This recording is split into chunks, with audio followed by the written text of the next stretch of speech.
première pour vous dans la salle des profs de la télévision Futurs Médias, mais c'est un énorme plaisir pour nous de vous recevoir. Merci.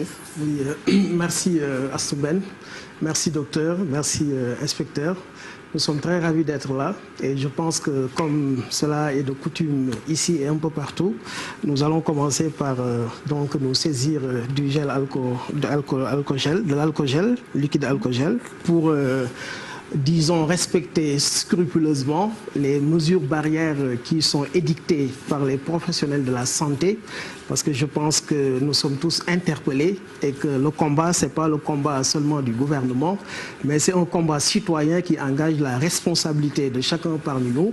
Et vous me permettrez aussi d'avoir une pensée toute particulière pour tous ces personnels soignants qui risquent leur vie pour essayer d'en sauver d'autres. Je pense qu'ils méritent tous les honneurs et franchement, nous leur disons félicitations et continuez bien comme ça. Merci. Merci beaucoup. Voilà, merci. Je ferai un torche aussi à l'arrêt parce que ma femme elle-même, elle en fait partie. Et ça fait un mois que je ne l'ai pas vue. Donc je pense que ça fait vraiment honneur de les rendre cet hommage bien mérité. Merci beaucoup. Très bon courage au personnel soignant et principalement à Madame Bey. Monsieur Bey est de tout cœur avec vous. Alors très bon courage. Mais bon, en attendant de retrouver Madame Bey, nous allons philosopher un peu.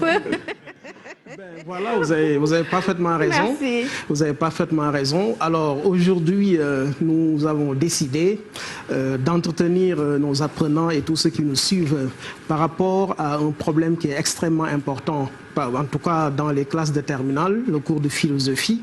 Je pense que mes prédécesseurs ont déjà eu à faire un travail remarquable.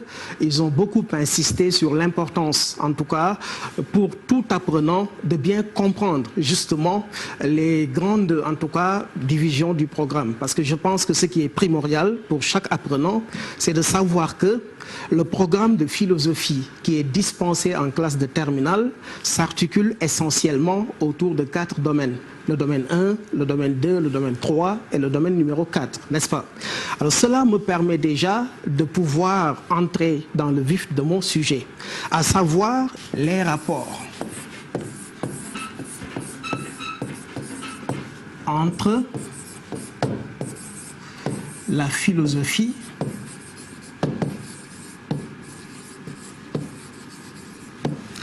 et les autres formes de savoir. Vous allez m'excuser, je ne suis pas aussi calligraphe que... Alors donc ici, de quoi nous allons parler exactement? Je pense qu'il est bon de commencer par préciser que lorsque vous dites philosophie, n'est-ce pas? Et ça, on le précise parce que vous me permettrez d'abréger un peu. Le mot philosophie déjà nous invite à quoi? J'ai entendu souvent le professeur dans les émissions précédentes essayer de procéder à un décloisonnement des savoirs, en essayant, comme il l'a fait tout à l'heure avec le sang. Il n'y a pas de sang rouge, ou n'est-ce pas, le sang c'est le sang, mais le savoir aussi c'est le savoir, parce que le savoir en soi est un tout. C'est l'homme qui peut-être, au fil de l'évolution des connaissances, avec l'éclatement des connaissances, a réussi tout simplement à créer de certaines spécialisations, c'est-à-dire en créant des cloisonnements entre les savoirs. Et je pense que ça, la philosophie nous le montre si bien. Parce que si nous interrogeons l'histoire de la philosophie, et que l'on s'en tient dans le cadre de la perspective de la pensée occidentale, puisque vous savez que l'origine même de la philosophie, elle donne toujours lieu à un débat extrêmement controversé, mais dans la tradition occidentale à laquelle nous sommes nourris, puisque nous parlons français, n'est-ce pas, l'idée est admise que la philosophie elle-même soit née précisément dans la cité, en tout cas dans un pays qu'on appelle la Grèce, plus précisément dans une cité qu'on appelle Ionie, plus précisément dans une ville qui s'appelle Milet, plus précisément dans une école qui s'appelle l'école de Milet, n'est-ce pas? L'école de Milet est une école qui a eu comme père fondateur un homme qui est connu pour être un grand mathématicien, mais qui n'est pas que mathématicien, il est aussi un grand philosophe, il s'appelle Thalès. Il est né à Milet et c'est pourquoi on le surnommait Thalès de Milet. Parce que les Grecs, ils n'avaient pas de nom de famille, c'était la cité de naissance qui représentait le nom de famille du philosophe, n'est-ce pas? Alors, comme nous parlons de la philosophie et les autres modes de savoir, donc, quand je dis philosophie, alors, qui fait œuvre de philosophie? Qui est, en tout cas, celui qui peut s'adonner à la philosophie? Je pense que la philosophie, en tant que réflexion, est le propre d'un être qu'on appelle homme, n'est-ce pas? Et quand je m'adonne à la philosophie, qu'est-ce que je cherche? Je suis à la recherche de quoi? Déjà, nous savons que si on s'en réfère à l'étymologie du mot philosophie, dont la paternité est attribuée à Pythagore de Samos, la philosophie, dans son étymologie, se définit comme amour de la sagesse, n'est-ce pas? Alors, quand je dis amour de la sagesse, on comprend par là que le philosophe, naturellement, il est à la recherche de la sagesse, la recherche de la connaissance, la recherche du savoir. Mais est-ce que la recherche du savoir par l'être humain est née uniquement avec la philosophie? Absolument pas. Puisque si nous prenons la machine à remonter le temps, nous verrons que l'homme, depuis qu'il est présent sur Terre, il a toujours été habité par un besoin. Nous mangeons naturellement, nous dormons, nous nous accouplons, ainsi de suite. Mais ces besoins-là que je viens de vous citer, c'est des besoins vitaux, mais que nous avons en partage avec pratiquement tout le genre animal, n'est-ce pas? Mais il y a un besoin qui est propre à l'homme, qui est spécifique à l'homme, qui est consubstantiel à la nature humaine, et ce besoin, c'est justement ce que nous allons appeler le besoin de connaître, n'est-ce pas? Donc l'homme, en réalité, il n'est homme que par le biais de la connaissance. Ce qui place l'homme au-dessus de la bête, ce qui anoblit l'être humain, c'est tout simplement la connaissance. Alors ce besoin-là n'est pas né avec la philosophie, mais c'est un besoin qui est intrinsèque à la nature humaine.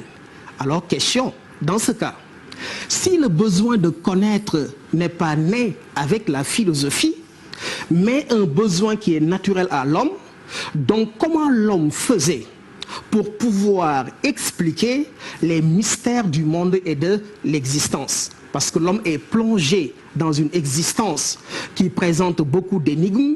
Cette existence se déploie dans un monde qui est plein de mystères et l'homme a toujours essayé de repousser les limites de la connaissance pour venir à bout de son ignorance. Et c'est la raison pour laquelle, avant même la naissance de la philosophie, justement, les hommes essayaient de répondre aux questions qui se posaient, n'est-ce pas, sur le monde et sur l'existence.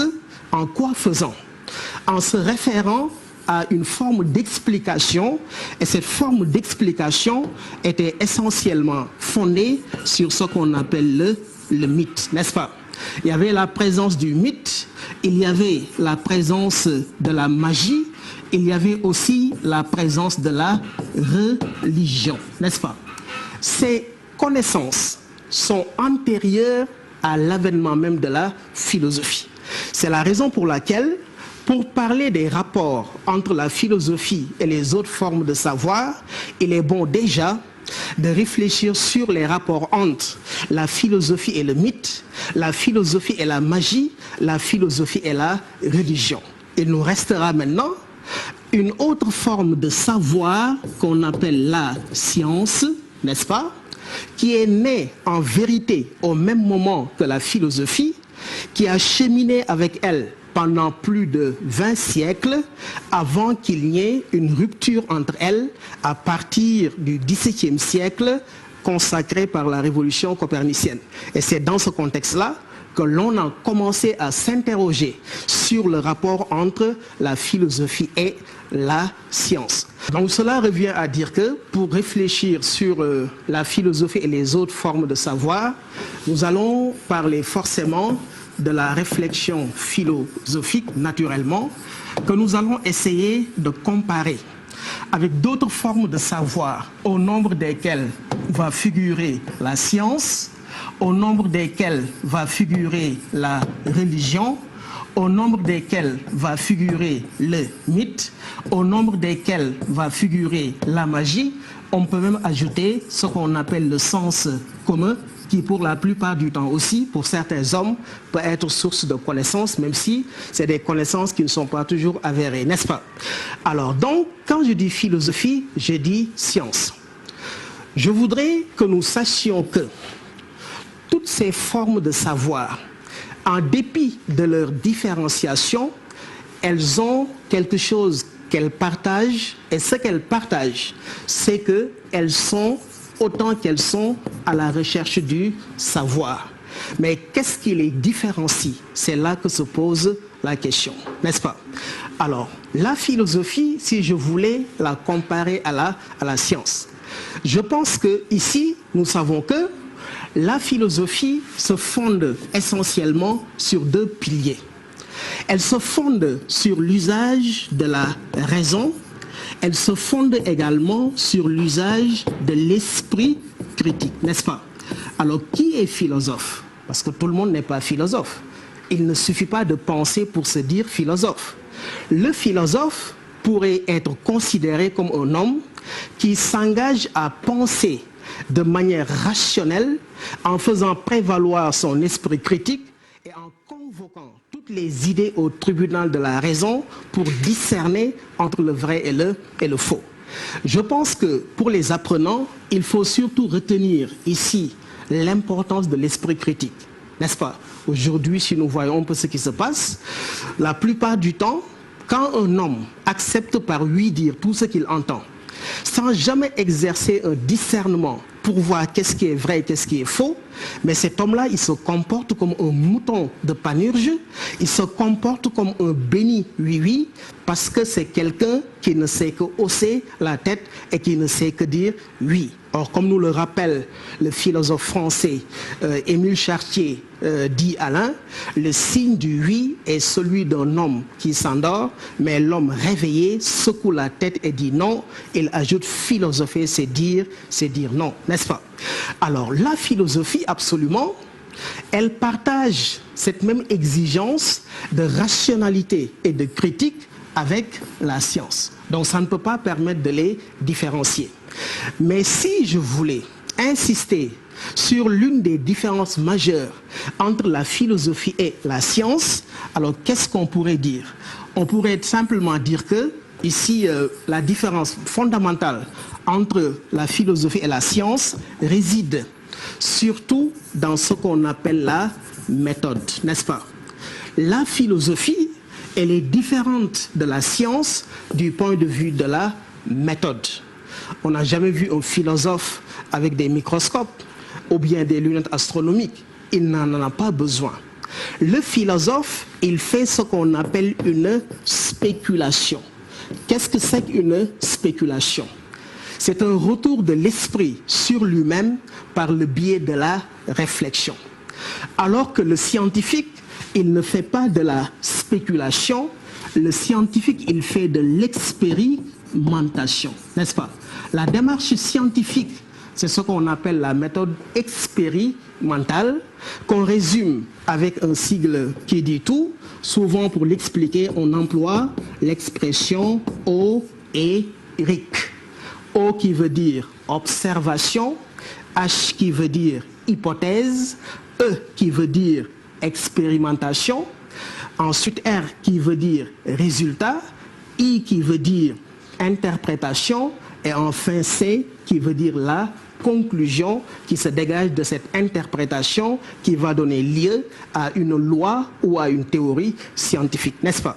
Alors que ce protocole expérimental dont le scientifique se sert, le philosophe, lui, il ne s'en sert pas parce qu'il se fonde uniquement sur la spéculation. Bon, il y a énormément de différences entre la philosophie et la science, mais peut-être insister sur ça. La philosophie, elle est personnelle, la science, elle est générale. Aristote disait qu'il n'y a de science que du général, n'est-ce pas? Une philosophie porte le nom de son auteur, alors qu'une science, en réalité, elle appartient, elle est impersonnelle, elle est universelle, n'est-ce pas? Je pense que, bon, on va juste mettre l'accent sur ce point. Alors peut-être, c'est vrai, le temps ne permettra pas, mais peut-être insister un peu sur la différence entre la philosophie et la religion. Alors, la philosophie, nous l'avons dit tout à l'heure, elle se fonde sur la rationalité et la critique, alors que la religion, elle est d'essence non pas rationnelle ou critique, mais la religion se fonde sur des dogmes, n'est-ce pas? Qu'est-ce que c'est qu'un dogme?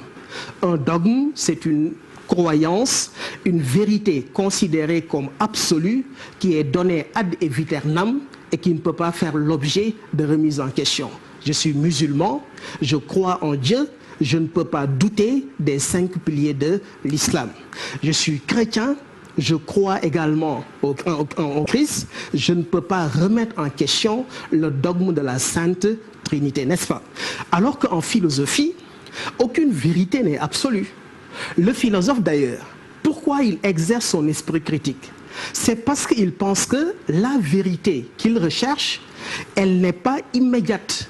Et que pour y accéder, il faut commencer par mettre entre parenthèses toutes les idées reçues. Cette vérité, elle est toujours à rechercher et le moyen par lequel il s'engage à sa recherche, c'est tout simplement l'exercice de l'esprit critique, n'est-ce pas? Mais ça ne veut pas dire que la religion exclut également la raison. Parce que même si le philosophe fait usage de sa raison, en fait, ça ne veut pas dire forcément qu'il va, n'est-ce pas, remettre en question toute forme de croyance, n'est-ce pas?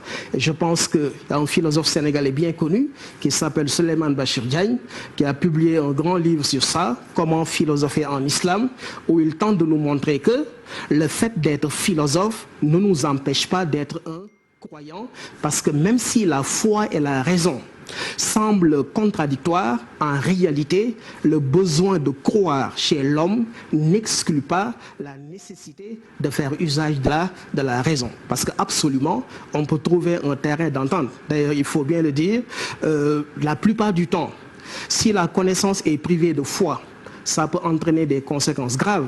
Mais si la foi également est privée de connaissances, ça mène souvent au fanatisme, ça mène à l'intolérance et ça peut être un danger pour la société, n'est-ce pas?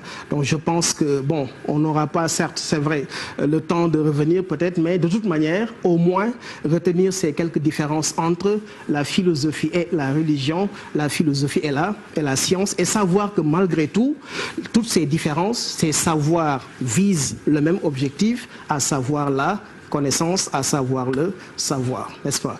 Donc, professeur Astou, vraiment, je m'excuse, j'aurais bien voulu dire plus, mais je suis obligé. Malheureusement. Bon, nous, les philosophes, nous avons l'habitude de parler. Bon, mais comme le temps qui nous est imparti... Faites-moi la promesse de revenir demain. Bon, ça dépend que de vous. Voilà, de toute façon, merci. nous sommes confinés. Merci. Et vous nous donnez l'occasion de raviver notre vocation qui est enseignée. Donc, c'est vraiment nous qui vous remercions. Merci. Merci beaucoup, Monsieur B. En tout cas, c'est passionnant. Mais moi, juste, docteur Massamba, juste Monsieur B, j'ai envie de revenir sur le mot spéculation. Parce que j'ai comme l'impression que le mot a un peu perdu avec le temps son sens originel. Je pense que c'est bien ça. Parce qu'aujourd'hui, quand on parle de spéculation, on a comme l'impression que c'est péjoratif. C'est l'impression que j'ai. Vous avez parfaitement raison, parce que la plupart de ces concepts sont un peu galvaudés. C'est-à-dire on finit par leur donner un sens qui est très différent du sens original, n'est-ce pas? C'est vrai, aujourd'hui, quand on parle de spéculation, c'est comme quelqu'un qui parle pour parler, qui n'est pas sûr. Ça, nous, en philo, nous l'appelons plutôt homme du sens commun, n'est-ce pas? C'est quelqu'un qui prend tout ce qu'il entend pour argent comptant. Tout ce qu'il lit dans le net, il dit c'est vrai. Tout ce qu'on lui dit, il dit que c'est vrai. Alors qu'en réalité, spéculation au sens philosophique, c'est ce que les philosophes faisaient. Dans la Grèce antique, ils se retrouvaient autour des banquets et ils se livraient à des spéculations métaphysiques et dans des joutes oratoires extrêmement savoureuses. Donc c'est dans ces conditions-là que la philosophie a vu le jour, n'est-ce pas? Mais quand même, bon, c'est vrai, je comprends ce que vous dites, et c'est important, parce qu'en philo, on commence toujours par préciser le sens que nous donnons au concept, parce que le philosophe est un manipulateur de concepts, n'est-ce pas? Et le concept est extrêmement important. Merci beaucoup. Merci. En tout cas, vous êtes, bien, nous sommes loin des banquets, mais votre joute oratoire, Dr Massamba, aura été extrêmement magnifique. Merci beaucoup, Monsieur Bey. Mais oui, je pense qu'aujourd'hui, tous les bouts de gender doivent être